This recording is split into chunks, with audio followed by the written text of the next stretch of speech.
Welcome to Greenhouse Grower to Grower, the podcast where we talk to growers from across the greenhouse industry about market trends, innovation, their biggest challenges and opportunities, and more. I'm Brian Sparks, editor of Greenhouse Grower. Steve Costa, the president of Headstart Nursery in Gilroy, California, is a proud graduate of Cal Poly San Luis Obispo. So proud, in fact, that he recently provided a sizable donation to support the restoration of the school's horticulture greenhouse complex and further its learn-by-doing approach to agricultural education. In this episode, I talked to Steve about the importance of fostering the next generation of growers, as well as how Headstart Nursery has become a leader in transplant production. Here's our conversation. Before we talk about, what you've been able to do with your alma mater, I really will kind of start at the beginning. Basic information about Headstart Nursery, who you guys are, the crops that you grow, and who some of your primary customers are. Well, we're basically a transplant greenhouse. I mean, we started in 1978. And I'd finished my last class at Cal Poly in a summer quarter, and the weekend I moved up to Gilroy and started knocking down trees to build the greenhouses. So it was, pretty much learned by doing, such as Cal Poly is. So, Yeah. I did my senior project, which is kind of a mini little master's thing you got to do for Poly, Cal Poly. So I did it on this business. It wasn't my idea to do this. It was, I was working for,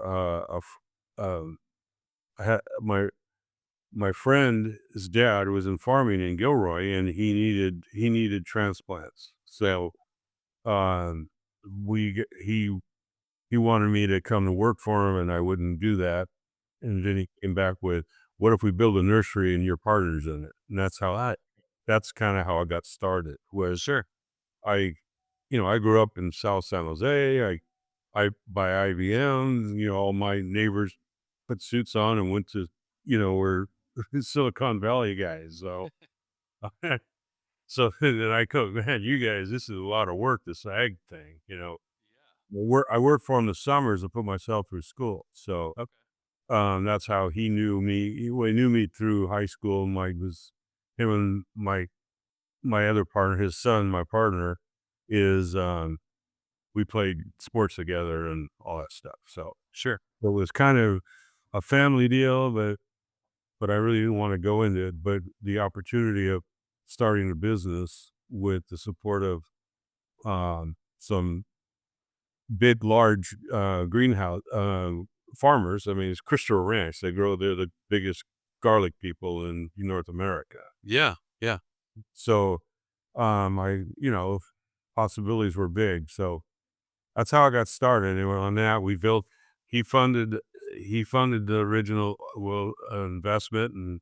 And, we built 42,000 feet, which was on this piece of property that we're sitting on now at 10 acres. And it just fit. And that's what we built. That's what he needed. And that's what we started with. And today we're 3 million square feet. Yeah. I would say, how did that's a fairly quick growth plan that you guys had there. How did that kind of work itself out? Well, it was, quite frankly, I just took any profits and any money generated I put into the greenhouses. They're well off. They never asked for any money. So I just kept building greenhouses. So, Yeah. and, and that was in 78. By 79, we put our first crop in. 85, we bought like 40 acres next to us, and we expanded into that. And we built out all the property here in Gilroy. And we, in the early 90s, we developed a lot of desert business in the 80s. And Yeah. now we moved down to Coachella Valley, Palm Springs area, and we have a facility down there. And today we have, we own 2 facilities in the desert. We own Gilroy, and we rent from, took over, other nurseries, in Salinas and Castroville. So we have basically 6 locations now. So not that that presents issues, but Sure. but the smart thing was when we went into the desert, I talked to my partners into going to the desert was that it solidified, it gave us good growing good growing greenhouses, temperatures, and everything all year. So Yeah. so we can grow tougher, light when we need a lot of light, like to grow bell peppers. We're we're we're we're we're the better grower of bell peppers and watermelons because we are in the desert. We because a lot of it's especially watermelons is so dependent on light and temperatures that it's it was gonna be a stretch to do it to the level we do it now just in Gilroy. So, Sure. well, it gives us a lot of, um we have Castroville, which is, uh, 20 degrees cooler than Gilroy, and it's only 12 miles away, 15 miles away, right? Yeah. So so a lot of the expansion creates a lot of issues with logistics, but it gives us a lot of flexibility of trying to grow what we need to grow at whatever time of year for you, the farmer. So, and we grow, and in this time we have a large uh, flower side, a lot of ornamental. We call it ornamental side. Right. We At one point we were the largest cut flower plug producers in the United States. That kind of went away for ball seed and mainly, and that kind of went away with all the like snapdragons and all that production went to you know South America and Sure. yeah. So, but that we developed a whole system for that we put, and we still do a lot of cuttings and production for some smaller growers and all. We've developed that. So when you ask our customer base, we grow for large people like Dole, all the way to people that take, you know, 20,000 plants a year Yeah. compared to 20 million, right? Okay. So we have a large we go a lot of directions there that all came out of the ornamental program uh and a lot of the organic, small organic guys, sustainable guys, we support all that. So Okay. so that kind of gives you the crop wise what we grow, Yeah. whatever. We grow everything's grown to order. So you call and want 100,000 fennel, we do that. Artichokes to zinnias. We um if you really looked at our wolf, there's 10,000 items we grow just between tray sizes and again, these are problems. They're not, but that's what we're right now offering. So, Okay. So, and the fact that you guys are growing by order, does that help you guys kind of plan so you kind of have a good idea of what to expect from year to year? Um, how does that factor into how you plan? oh, it's huge. I mean, Yeah. 98%. We do have some programs where we speculate and put in stuff that we know is going to be a problem down the road and sell off it. We have an availability list. That's part of our small plant side Yeah. of customer service. Um, yeah, oh yeah, everything 98% of what we grow is to order. I mean, we're taking orders now are coming in for the spring. We call a spring deal for deliveries in late March of celery through August, let's say, Sure. for Salinas Valley. So there's programs and a certain amount of plants a week we on this, and they give us dates and we're supposed to hit those dates. Sure. How do you guys, and so since you're growing, a pretty diverse range of crops, how do you follow the market and where consumers and what growers are going to be looking for so you can have a good idea of, here's what we're likely going to be needing to produce both for our grower customers and then for the end consumer. How do you kind of stay on top of how those trends evolve? Well, we're pretty, our ornamental side is pretty attuned to stuff. We work heavily with Danziger and stuff. In fact, we're part of the California the show. We put on Danziger's product here, we're talking to the Balls of the world and Vons and all that. What's coming down the pike? We attend that show on some level to see what Syngenta's offering, all that stuff. So on the flower side is that. On the vegetable side, we have another a seed company that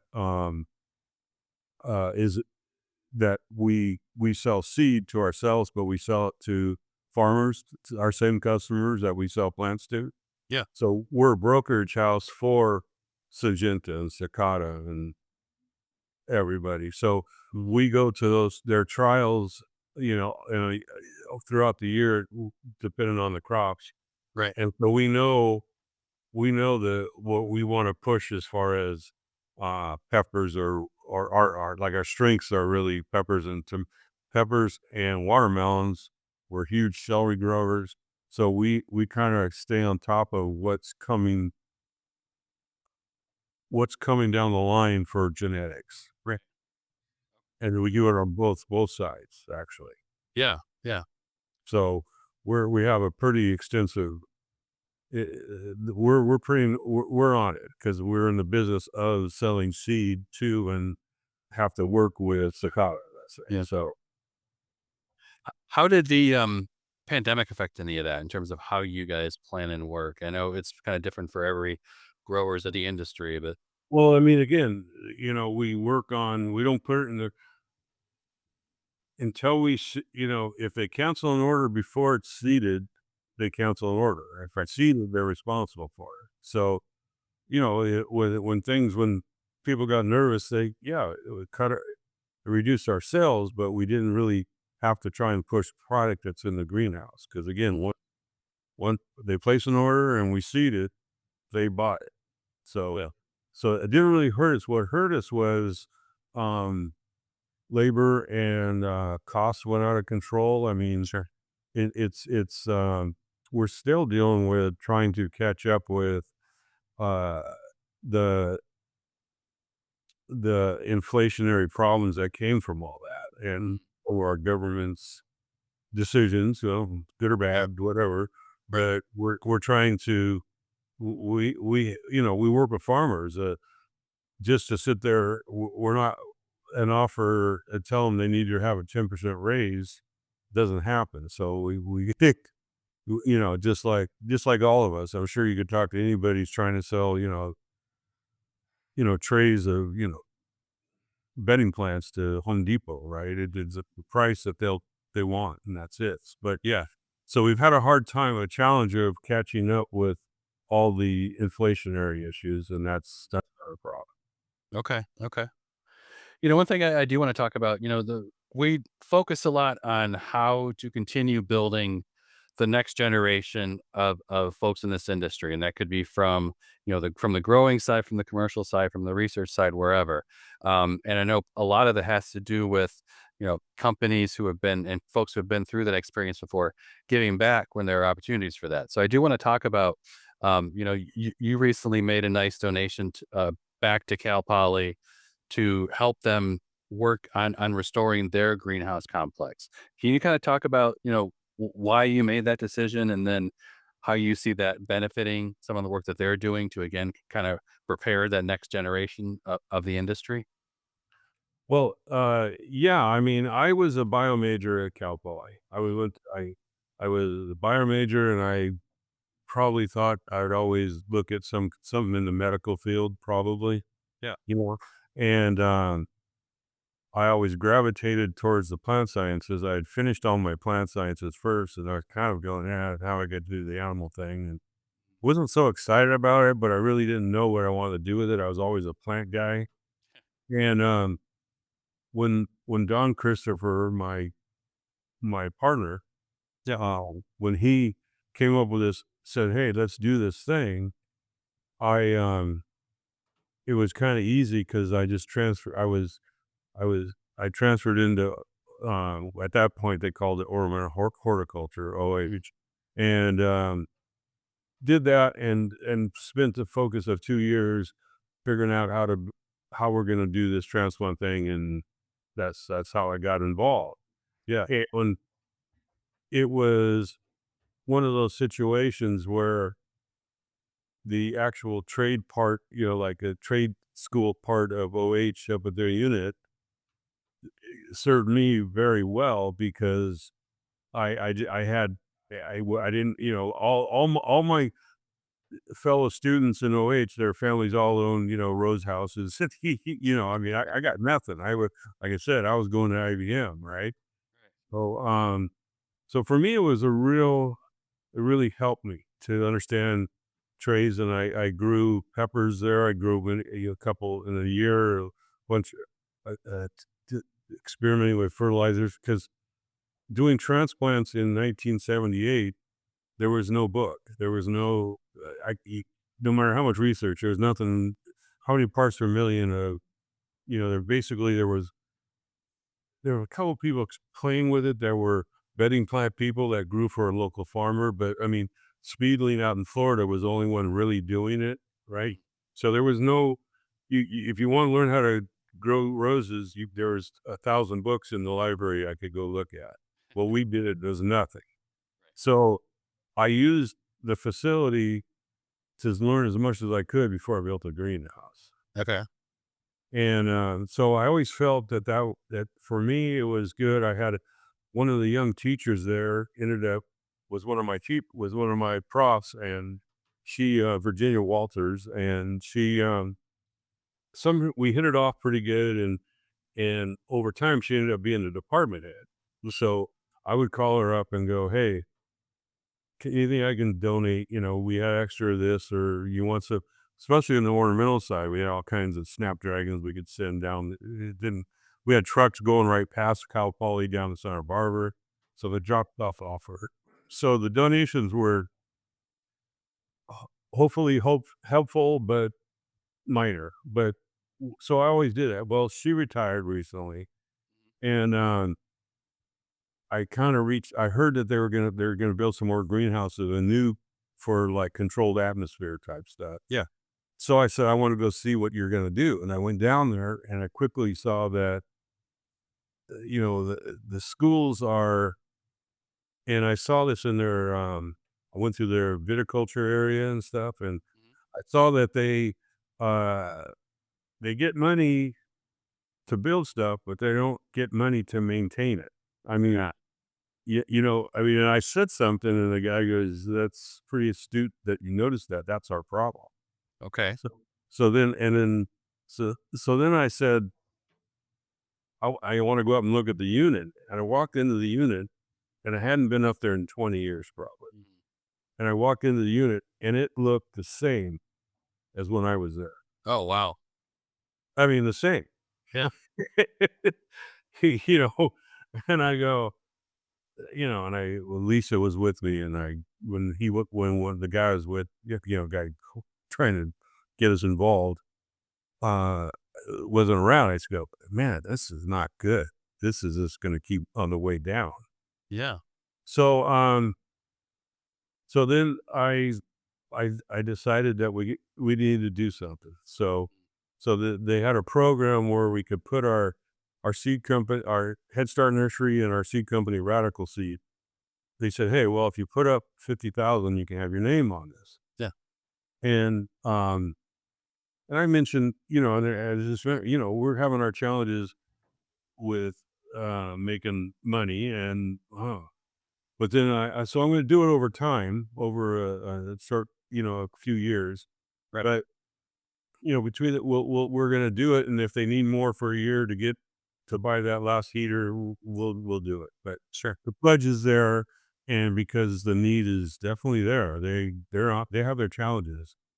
So I I felt that it would be a good thing. I talked to some students there when we were there, and would they need to know that, where are these kids going to come from? I don't know. Mhm. And um, transplants aren't the most romantic, I mean, I'm looking at you with a looks like geraniums, or are those in the background, right? Yep. Yeah, I mean, then, it's just a bunch of bell peppers out there, but it's an important part of agriculture. We need to do this, and we're getting into grafting, and, we work with, a lot more genetics, improve, so we need some people that are involved, but understand the science of it, so we need some college kids, Yeah. so hopefully they, when, if it's in better shape and all that, and people see that this is a real thing, then maybe we can develop a few more people and get involved. So Well, you figure it's like going into just any greenhouse operation today. If it looks the same way if you walk in today that did 20 years ago, you're going to have the same situation that you were seeing, I would think. And I think it's really interesting also what you said, there needs to be pathways to get younger people into the industry, but there can't be just that one door. If you can have multiple entry points, based on whatever the interest somebody might have, and then build somebody's, future career path, whatever path it ends up taking in this industry, but you have to start somewhere. So I think what you guys are doing is pretty important.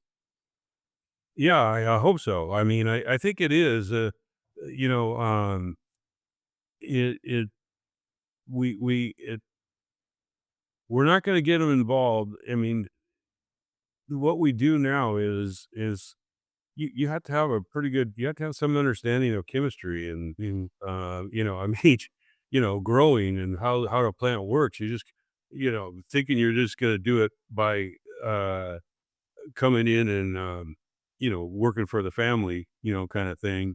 Yeah. It is, I definitely, you need, there's things I notice when people, that don't have that any education, um, make some assumptions of what they can do with growing and stuff, and Right. they're going down the wrong path, because, like, biologically it can't happen. You know what I mean? Yeah. Oh, yeah. And that's things that, with all my heavy bio and chemistry and all that stuff, kind of helped us, because we were we weren't, like I said, there's no books, so we did a lot of learn by doing, like, Yeah. and trying that path, but going, well, well, we know that can't work because the plant doesn't take up, feed that way. You know what I mean? So that's a general response, right?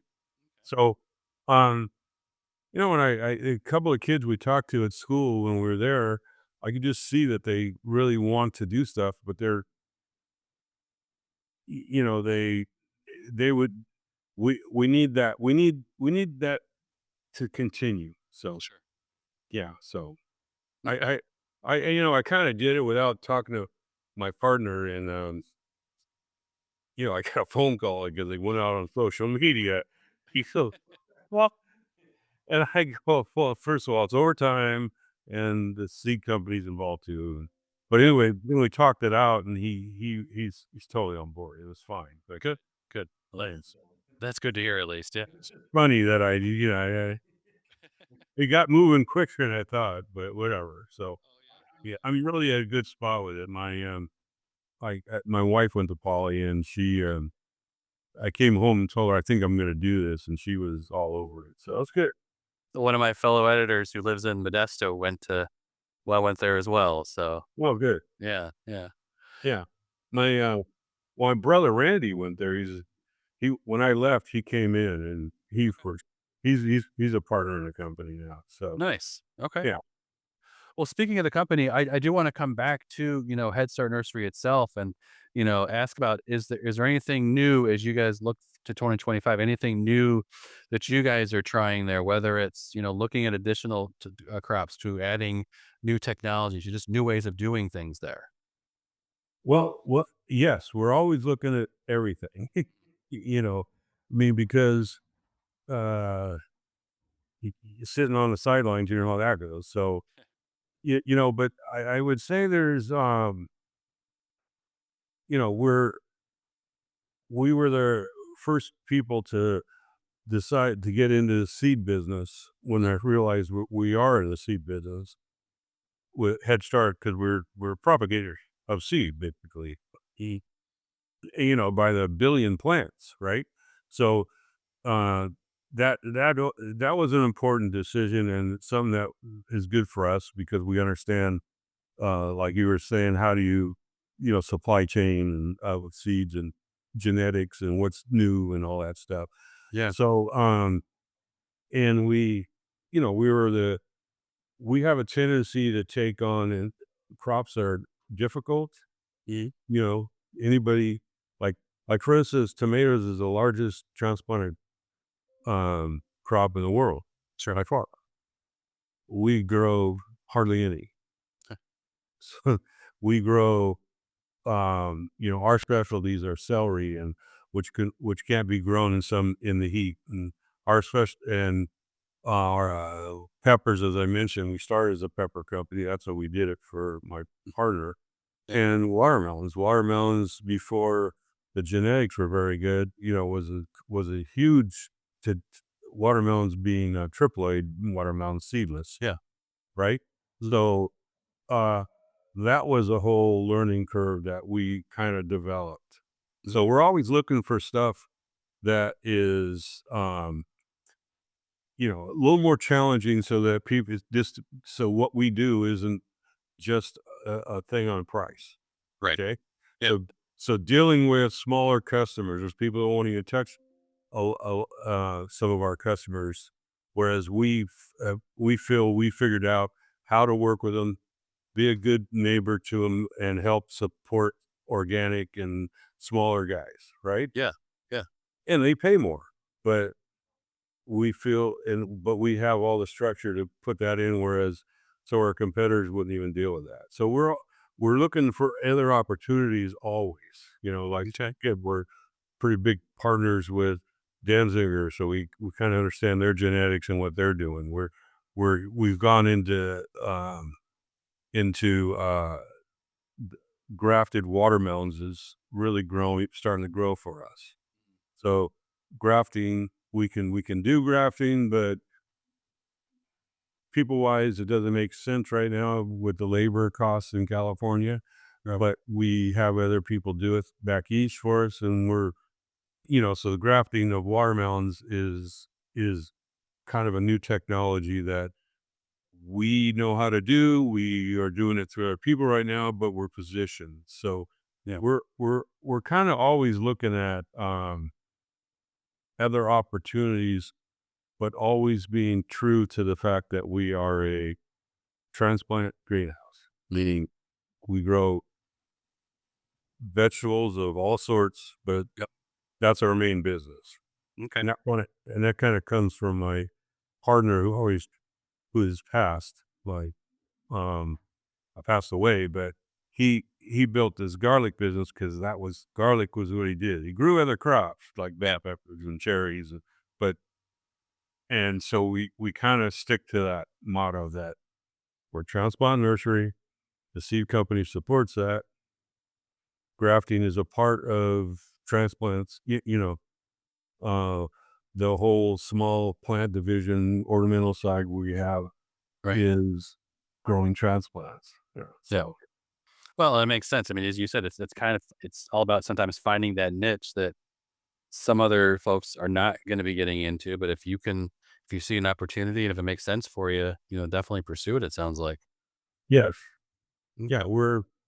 we're actually working with a small company right now, like for instance, with California natives, um, for lack of word, the weeds side, like you know, w- because that's becoming a real buzz in California to replant, uh, replant areas of California in the native weeds of that, let's say, county, Sure. regionalized. Yeah.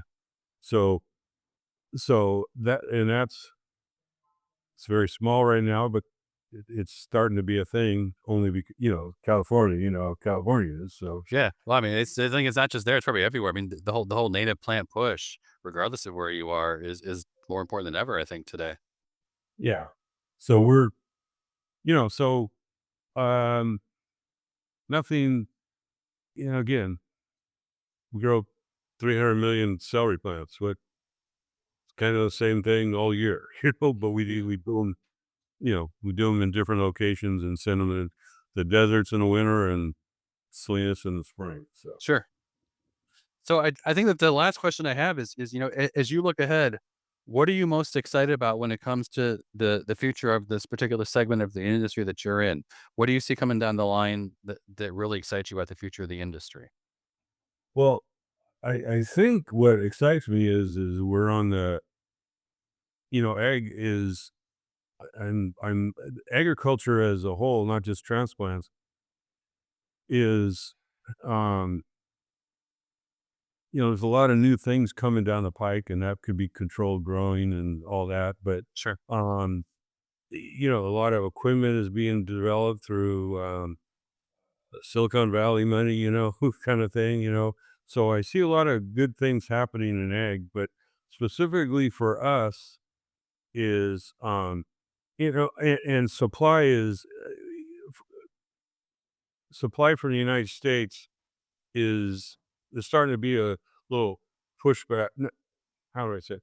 I feel more encouraged that everything's not going to go to Mexico. You know what I mean? Fair. It, Yeah. you know, I think we're starting to find a balance that you don't have to worry that you're going to lose all the celery to Mexico or Honduras or whatever Right. because of a lot of other issues. Right? See, that was always a bit of an issue for 10, 15 years, but I feel that our need is there, Mhm. and I I'm kind of I see I had in my mind what I want to tell you. Um I forgot. I just lost the thing. But let me think about Sure. what do I need for what do I see happening exciting is, oh, I see that we have some of our family members have decided to come in, and Oh, nice. they're capable. So I see where we have some young people that have been with us for 15, 20 years that are now ready to help take us. So we have people that we definitely can use in the sh- with to help backfill my brother and myself. And we have some three family members, two of my brother's kids and one of mine in the business right now that are doing well, and they're interested in the business. So I see, that I there's a path moving forward for Head Start. I think that's what I would take away from that, with some quality people that have been for 15, 20 years too, that would kind of lead the deal. So it's good. So, Okay. and I see where oh, I know what I was that the other thing is, before the pandemic, back to that, right? I could see where we're having issues with um that we were starting to be challenged to produce enough transplants for the need, Mm. okay? For what the farming community was asking of us. Okay, I saw that as a real opportunity for us to be able to raise pricing and become a little more uh, profitable, right? Sure. So it's all our opportunity. And then the pandemic hit and knocked that all down. Well, I think we're getting back into that position where there's not going to be um, there's going to be more need maybe than greenhouse space. So, which is we need that. This is a typical farming deal, right? I mean, if there's not enough bell peppers, the price goes to $50 a box instead of a break even of 10, right, or 15, whatever. Yeah. So I saw on the sales side some hope there too. I think everything's positioned pretty well, and it's just going to take another few years of battling, right? So that's good. So Got it. I think greenhouse supply is going to be a challenge. We have kids and we have people we've trained for the 20 years that are all ready to step in, and maybe I can get away from some of this. Thanks for joining us. You can learn more at greenhousegrower.com. Please subscribe to this podcast wherever you listen, and please leave us a rating as it helps other podcast listeners find the show.